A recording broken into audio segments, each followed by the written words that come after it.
नमस्कार. आपल्या सगळ्यांचं स्वागत आहे. आयकॉन स्टील प्रस्तुत बिल्ड आयकॉन या उपक्रमामध्ये. आज आम्ही आलोत नाशिकमध्ये आणि माझ्यासोबत आहेत इंजिनियर भाऊसाहेब कासव सर.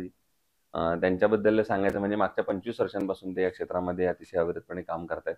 त्याच्यामध्ये स्पेशली रेसिडेन्शियल प्रोजेक्ट्स असेल ज्याच्यावर ते जास्त काम करतायत. त्यांचा आजपर्यंत हा कामाचा अनुभव कसा होता, त्यांचा एकंदर प्रवास कसा होता, भविष्यातली वाटचाल कशी असणार आहे, या सगळ्या संदर्भात आपण त्यांच्याशी गप्पा मारणार आहोत बिल्ड आयकॉन या प्लॅटफॉर्मवर.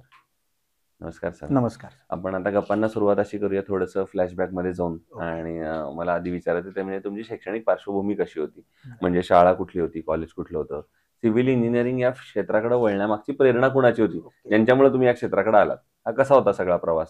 माझं बेसिकली शिक्षण हे ग्रामीण भागात झालेलं आहे. चांदवड तालुक्यात दुगाव म्हणून गाव आहे, ते महात्मा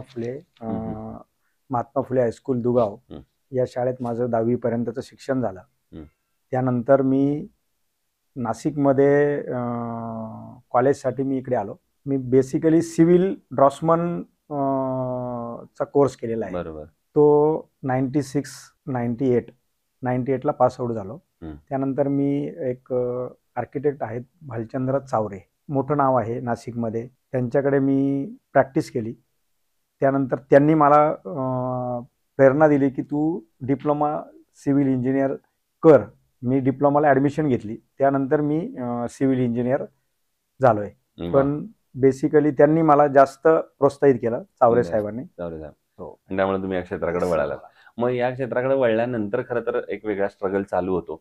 ते म्हणजे आपण कुठेतरी सर्व्हिस प्रॅक्टिस करतो की ज्याच्यातून अनुभव मिळतो. त्यामुळे ती पण तुम्ही कुठे केली ते सांगा. आणि सगळ्यात महत्वाचं, त्याच्यानंतर जो वैयक्तिकरित्या पहिला प्रोजेक्ट केलात तर त्याची आठवण काय होती ती पण सांगा. मी चावरे साहेबांकडेच प्रॅक्टिस केली पहिले तर. साधारण मी 10 वर्ष त्यांच्याकडे प्रॅक्टिस केली. ती 10 वर्षाची प्रॅक्टिस करत असतानाही मी बाहेर प्रोजेक्ट करत होतो. मी कन्स्ट्रक्शनमध्ये मी जास्त काम केलंय. तर माझा पहिला प्रोजेक्ट 2000 साली मी एक छोटासा बंगलो केला. गायकवाड म्हणून जिल्हा परिषदेला वैद्यकीय अधिकारी होते, त्यांचं बंगल्याचं काम मी 2000 साली घेतलं, कॉन्ट्रॅक्ट घेतलं होतं. माझं पहिलं कॉन्ट्रॅक्ट होतं.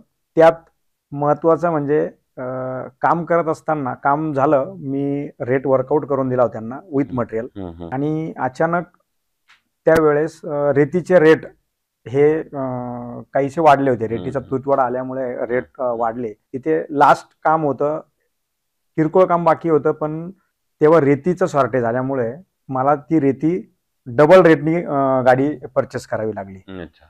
तर तिथे मी लॉसमध्ये जात होतो. माझ्या लक्षात आलं की आपण पूर्णपणे लॉसमध्ये जातोय. तेव्हा 10,000 रुपये लॉस होता तो 2000 साली. तर मी त्यांना रिक्वेस्ट केली की साहेब असं असं आहे, मार्केटचे रेट तर खूप वाढलेले आहेत, रेतीची आपल्याला गरज आहे, तर काही तुम्ही मला मदत कराल का? तर त्यांनी ते 2-3 दिवस विचार केला आणि त्यानंतर सांगितलं की अर्धे पैसे मी तुम्हाला देतो म्हणून. त्यांनी मार्केटमध्ये चौकशी केली. ती चौकशी केल्यानंतर त्यांनाही लक्षात आलं की रेतीचे रेट हे वाढलेले आहेत. त्यांनी मग मला 5,000 रुपये दिले आणि मी माझे 5,000 रुपये टाकून अशी आम्ही रेतीची गाडी 10,000 रुपयाला घेतली. आणि मग तो त्या दिवसापासून मी जे काही कामं केलेत तर प्रत्येक कामाचं मी ॲग्रीमेंट करतो. ॲग्रीमेंट करताना त्या टर्म्स आणि कंडिशन्स मध्ये बेसिक रेट मेन्शन करतो. त्या दिवसापासून आजपर्यंत मला कधीही मार्केटच्या रेटचे फ्लक्च्युएशनचा कुठेही फटका मला बसला नाही. पण मला ते आपण अनुभव त्यालाच म्हणतो जो हे सगळं शिकवतो. हो, माझ्यासाठी तो पहिला अनुभव होता, पण आजपर्यंत त्याचा मला फायदा झाला. मी तेव्हा बेसिक रेट कुठेही माझ्या ॲग्रीमेंट मध्ये उल्लेख केलेला नव्हता. बरोबर. आज बेसिक रेट मी कंपल्सरी त्यात टाकतो. बरोबर. ते फ्लक्च्युएशन या इंडस्ट्रीत येतच. ठीक आहे. मग आता या क्षेत्रातल्या काही प्रश्नांकडे वळूया. त्यातला पहिला प्रश्न आहे, या क्षेत्रात तुम्ही बघितलं असेल अकुशल कामगार किंवा अप्रशिक्षित कामगारांचं प्रमाण फार आहे. आणि त्यातनं तुम्ही ग्रामीण भागामध्ये अजून काम करताय जिथं चांगलं कुशल मनुष्यबळ मिळणं फार अवघड आहे. बरोबर. तर मग तुम्ही ही परिस्थिती कशी हाताळता साईटवर? बेसिकली मी माझ्या स्वतःच्या एक प्लॅन करून दिल्यानंतर काम करून घेण्याची पद्धत आहे ती मी माझ्या स्वतःच्या याच्यानुसार त्यांना अडॉप्ट करतो. ड्रॉइंग पाहिजे ते ड्रॉइंग बनवून देतो आपण. सेक्शन असेल, एलिव्हेशन असेल, WD, टोटल डिटेलिंग. पण त्यांना जागेवर जाऊन, साईटवर जाऊन त्यांना त्याची माहिती देणं हे पहिलं माझं काम आहे. मी त्यांना प्रचंड मोठ्या प्रमाणात त्यांच्याशी अप्रोच ठेवून मी माझी वेळ प्रवासाची वेळ, हे सगळ्या गोष्टी मी माझ्या स्वतःच्या वेळेत कमी करून मी साईटवर पोहोचतो, जास्त साईटवर जातो, जास्तीत जास्त साईटवर जाऊन. हो, बरोबर. दुसरं, आता रेसिडेन्शियल मध्ये काम करताना तुम्ही बऱ्याचदा कस्टमर कडनं एक वाक्य कायम ऐकलं असेल की आमचं बजेट थोडं कमी आहे, बरोबर आहे, आणि एवढ्याच बजेटमध्ये आता आम्हाला बसवून द्या. हो. आपला पहिला मुद्दा बजेटचा आपण सुरुवात झाली. हो, तर मग बजेट आणि क्वालिटी हो. या दोन्हीचा समतोल मग तुम्ही अशा वेळेला कसा राखता? पहिले तर मी बजेट थोडं त्यांना जास्त हे करतो, मार्केटच्या रेटपेक्षा थोडं जास्त त्यांना पहिल्याच मीटिंगमध्ये मी सांगतो की बाबा तुम्हाला 1500 रुपये किंवा 1800 रुपये स्क्वेअर फुटाला खर्च येईल, त्यानंतर बजेट कर्टेल करणं हे आपलं काम आहे. बरोबर. नंतर त्यांच्याशी बोलून 2 मीटिंग झाल्या, 3 मीटिंग झाल्या की तो विषय सॉल्व्ह होतो. मग त्यांचंही बजेट कुठेतरी वरती घेतात आणि आपलंही बजेट कमी होऊन तो प्रॉब्लेम सॉल्व्ह होतो. बरोबर आहे. दुसरं, जसं तुम्ही या एवढ्या वर्षांच्या प्रवासाचे साक्षीदार आहेत या क्षेत्रासारख्या अनुभवासाठी, त्याचप्रमाणे तुम्ही नाशिक जिल्ह्यातल्या पण बदलाचे साक्षीदार आहात. हो, तर मग त्या अनुषंगानं हा प्रश्न आहे की नाशिक जिल्ह्याच्या विकासाचं विजन एक इंजिनियर म्हणून जर तुम्हाला विचारलं, तर आता तुमच्या डोळ्यासमोर कुठली क्षेत्र येतात ज्या क्षेत्रांवर आता प्रशासनानं काम करण्याची गरज असेल, जर आपल्याला नाशिकचा सर्वांगीण विकास करायचा असेल तर? महत्वाचा विषय क्वालिटी कंट्रोल. ग्रामीणमध्ये जे काही कामं चालतात त्यावरती क्वालिटीचा कुठेही कंट्रोल नाहीये. इन्फ्रास्ट्रक्चर फास्ट व्हायला पाहिजे, बरोबर, ते होत नाहीये. मी नुकतंच चायनाला जाऊन आलोय. बरं. तर चायनाचा तिथला जो अनुभव आहे, तिथे इन्फ्रास्ट्रक्चर खूप फास्ट आहे, टाइम मॅनेजमेंट मोठ्या प्रमाणात आहे. बरोबर. तर मग त्यातनं तुम्ही क्वालिटी आणि इन्फ्रास्ट्रक्चर हे सगळ्यात महत्वाचे 2 मुद्दे मांडले. तर मग शासनानं आता काय पावलं उचलली पाहिजेत असं तुम्हाला वाटतं, जर याच्यावर अजून आपल्याला थोडंसं पावलं जास्त उचलायची असेल किंवा अजून याला गती द्यायची असेल तर? क्वालिटी कंट्रोलवरती मेन शासनाने फोकस केला पाहिजे असं मला वाटतं. पण काय पावलं उचलली पाहिजेत असं तुम्हाला वाटतं शासनानं?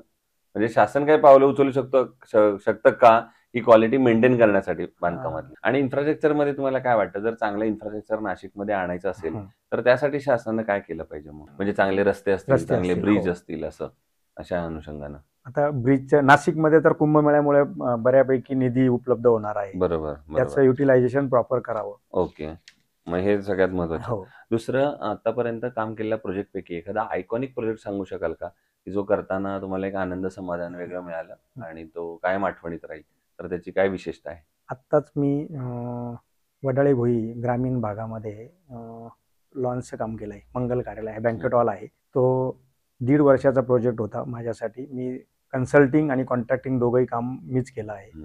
1 जानेवारीला मी तो प्रोजेक्ट हँडओव्हर केला. साधारण त्याची कॉस्ट आहे 3.5 CR. बँकेट हॉल आहे.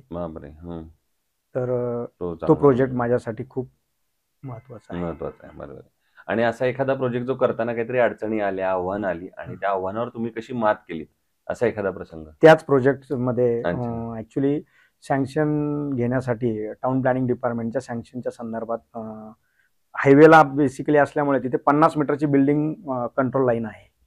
त्यासाठी मला प्रचंड म्हणजे त्रास झाला, कारण प्रोजेक्ट बसतच नव्हता. हायवे फ्रंट जो डिस्टन्स आहे तो जास्त आहे, बरोबर, लँडचा. आणि पाठीमागनं पण एक झोन प्लॅन मध्ये 25 मीटरचा डीपी रोड आहे.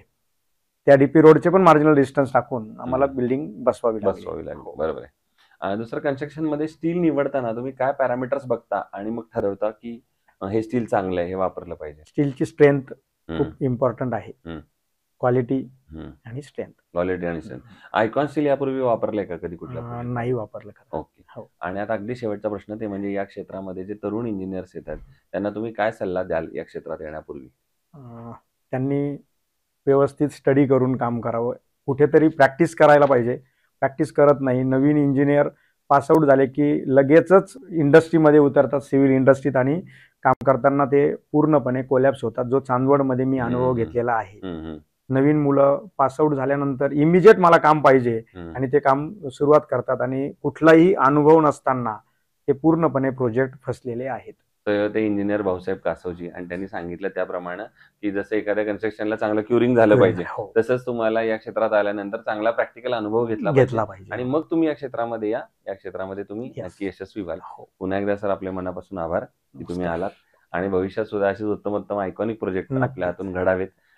पर्यायाने देशसेवा सुद्धा घडावी, कारण ज्या ग्रामीण भागात तुम्ही काम करताय त्यासाठी. तर अशाच आयकॉन स्टील तर्फे मनपूर्वक शुभेच्छा. थँक्यू.